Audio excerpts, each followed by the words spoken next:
Do not listen, do not watch this interview about Derek DelGaudio's in and of itself, because we are going to reveal all of the secrets. This is your one and only warning.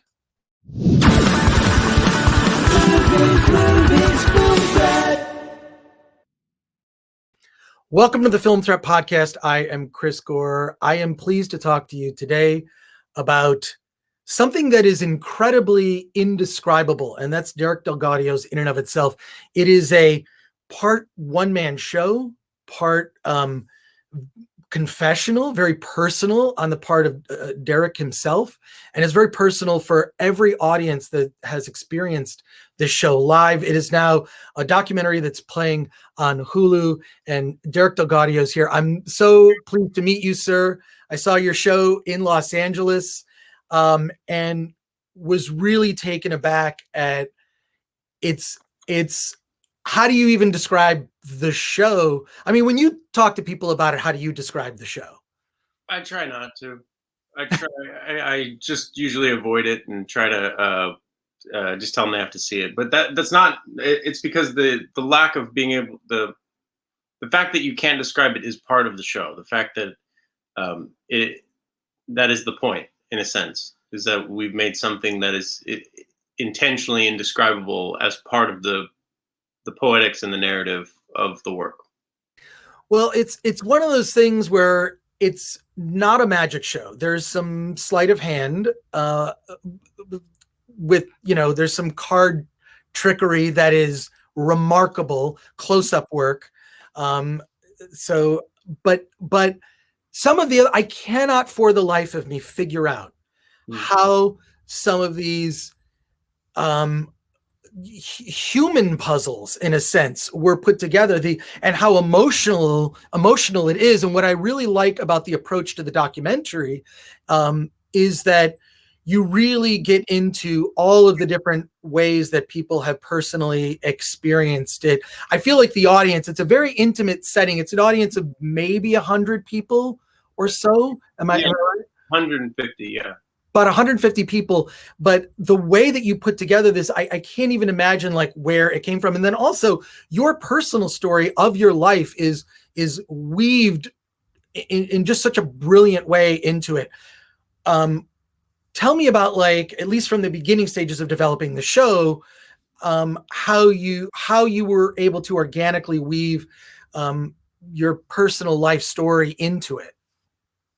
I actually didn't mean to do that at first. The goal was to create a show about identity and about what it means to be and be seen, and to see others. And I started out I don't know. I started out thinking about the ideas and focusing on the conceptual aspects, and I didn't want anyone to think it was about me. I was actually avoiding personal narratives because I was really hesitant to make a show that was about me talking about myself on stage, because I didn't want it to be mistaken for a typical one-man show or a one-woman show where someone gets up and talks about their life. That's not what I wanted. I felt like if I made something, that would be one step closer to being able to define what it is. If I made a show where it was autobiographical and I got up there and talked about myself. So I was actually really opposed to it at first. But then we found that the ideas in the show are complex enough that you need some sort of proxy for the audience to enter them, to get in, to even have access to these ideas. And so my personal narratives became one way of doing that, because it's personal stories and everyone can relate to those, and by relating to my story, they maybe are able to relate to their own. So that's how it started to enter the work. I feel that you said it best, right? There is, by you being so intimate with the audience and revealing, it creates an environment and a space for others to feel vulnerable. And so that's why I feel and it's also there are moments that are very funny. There are moments that are funny as well. There's some levity in places.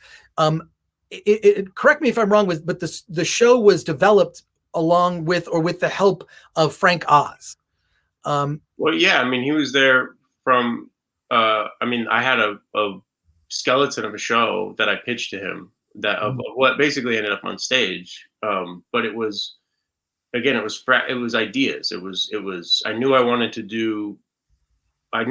do the things that you see in there, but um, I didn't know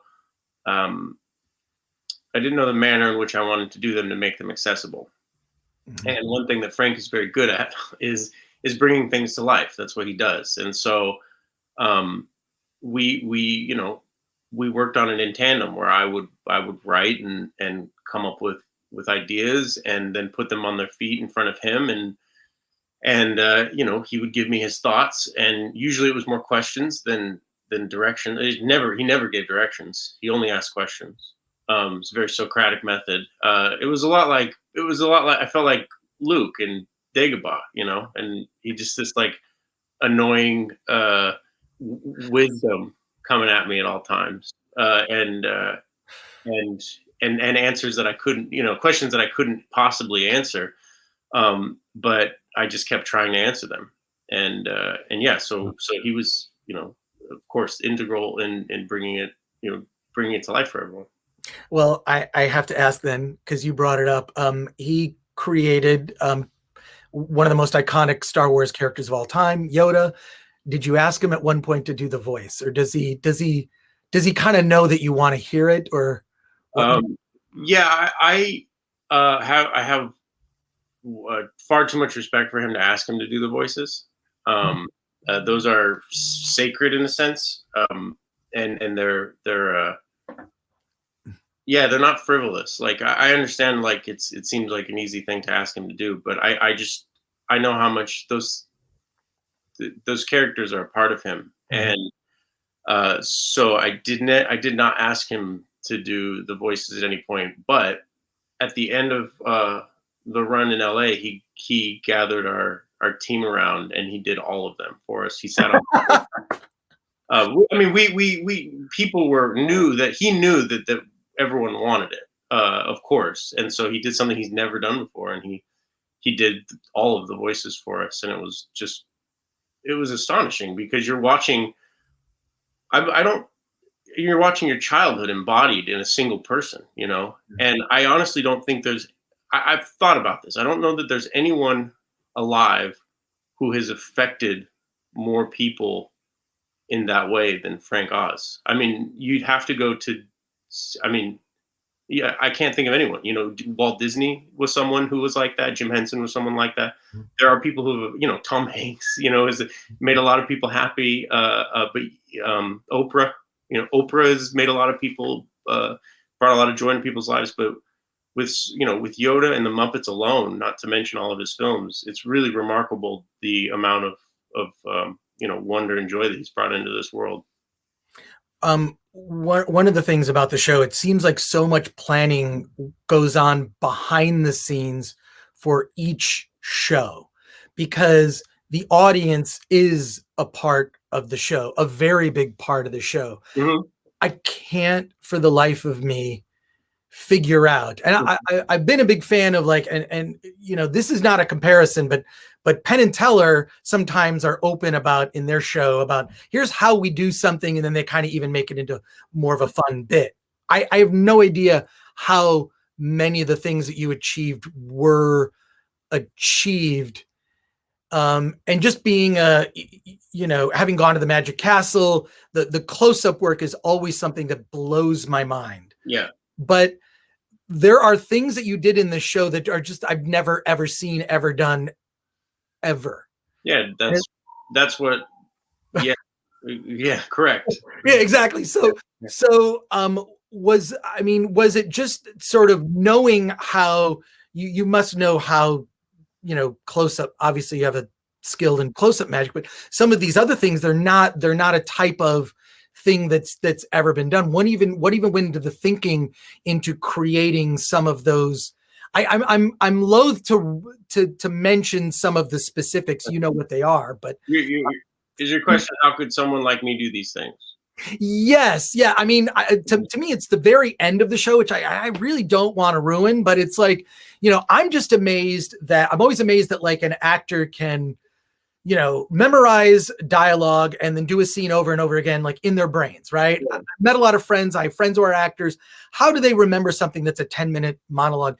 You have a brain that I can't imagine what it takes to do that. There's part intuition, part I just don't know how you do it. So what are some of those skill sets that you develop? One of the things you mentioned in the show is it takes 10 years to get good at certain types of card tricks, No, right?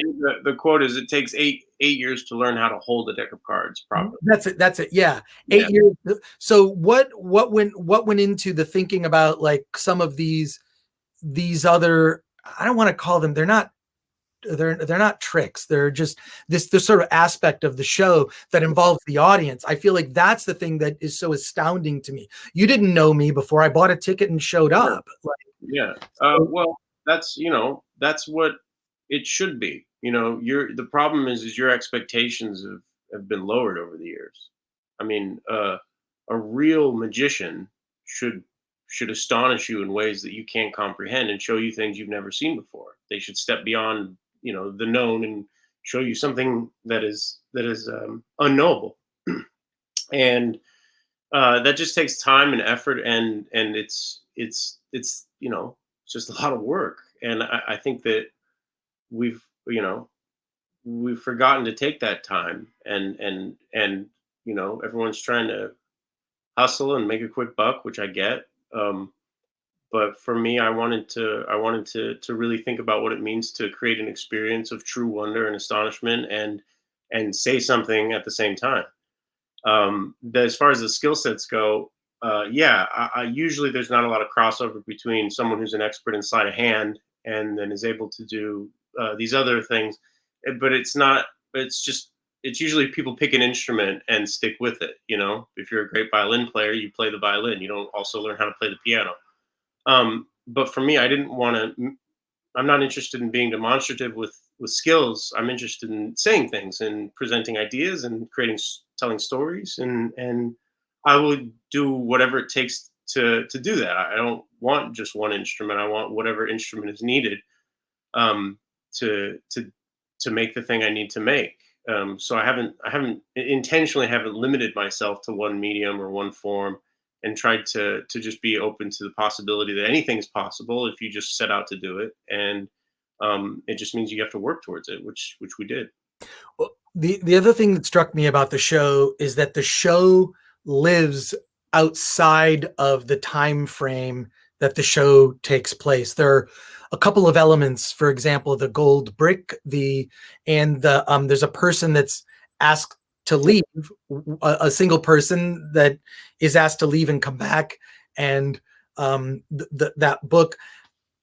I've never seen that aspect, a show that Yeah. extends beyond the space and time in which you're experiencing it. There is more to experience beyond that set time period. How did that evolve? And then, uh, how have you seen that? That book is incredible. That I don't know how many there must be more than one at this point. The big thick book. Tell Yeah. me where that came from.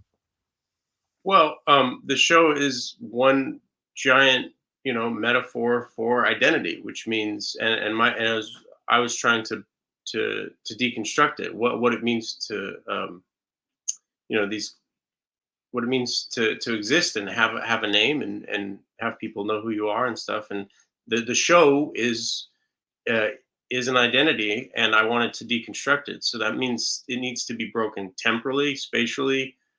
So how do you define a thing? Do you define it by what do you call it, or the space you're in? The context is what helps define a thing. Time is also really important. So how do you break these things apart to reveal that they're all just we're creating the meaning there. And if we can deconstruct it and show that, that was the goal. And so um, I was thinking about how can I break the space and break it open, and not have it be defined by, what if the show never started and stopped? What if it just kept going? And what if we weren't limited to the walls of this building, or the people sitting here? What if you could break it all apart? What would that look like? Well, I went searching for the gold brick, and I did find it. Mm. I posted a photo on social media. It just blew my mind. So Stephen Colbert actually discovered the show. He experienced it, and he's involved in the film version Yeah. that's on Hulu. What was it like to work with Stephen? What drew him to? Do you remember Can you recall any details about the show that he experienced? Because every show is completely unique. Yeah, I mean, he was pressured to see it. I was booked to be on his show, and he hadn't seen it. And I told the producers that I wasn't going to be able to come on his show if he couldn't see it. Um, and they thought that was a little strange because they were offering me a chance to go on the show, but I didn't see how he could talk about it. Uh, it's hard to talk about when you have seen it, so it's impossible to talk about it if you haven't seen it. And it was important to me that if we were going to put it out there in a sense for the world to on such a such a big platform, I wanted him to be able to speak to it or not speak to it in the right way. So it was important to me that he saw it. And luckily he did. He came and he had enough friends tell him he should see it, and the people at the Colbert show told him he should see it, and he came.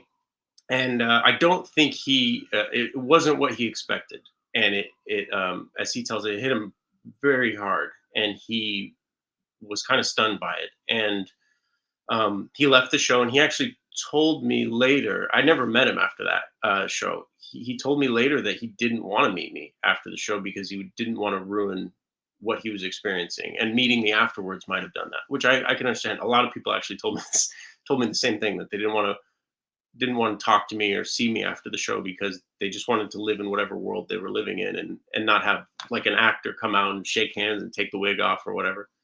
So I didn't actually meet him. First time I shook hands with him was on his stage when I went on to the Late Show, and of course that was bizarre because he was, it's a 150 seat theater in off Broadway, and he's telling people to go see it. So no one really can go see it except for if you happen to be in New York.